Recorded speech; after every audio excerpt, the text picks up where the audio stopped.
இன்னைக்கு தன் வீடு மேய்க்கிறதுக்காக வசந்தகுமாரி அம்மாவும் உமா இன்னும் 2 பசங்க சிங்கப்பூரில் தான் எல்லாருமே இருக்காங்க. அங்கேருந்து சென்னை வந்து போலீஸ் ஸ்டேஷன் கோர்ட்டுன்னு அலைஞ்சிக்கிட்டு இருக்காங்க.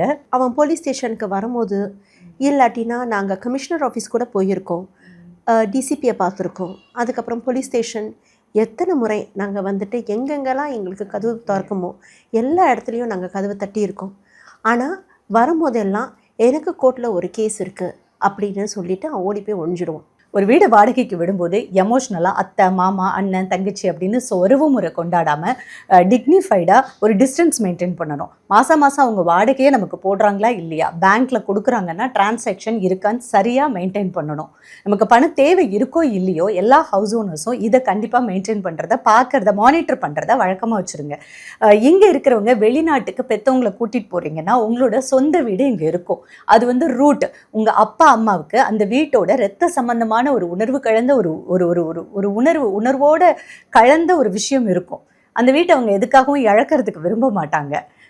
ஸோ வெளிநாட்டுக்கு இப்படி போகும்போது அந்த வீடை ரொம்ப பாதுகாப்பாக செக்யூர்டாக ரெண்டலுக்கு விட்டுட்டு பக்கத்துலேயே போலீஸ் ஸ்டேஷனில் கூட இப்போ ரெஜிஸ்டர் பண்ணலாம். அதுக்கான வசதிகள் கூட இருக்குது. ஸோ சீனியர் சிட்டிசன்ஸ்க்கு இந்த வசதியெல்லாம் கூட இருக்குது.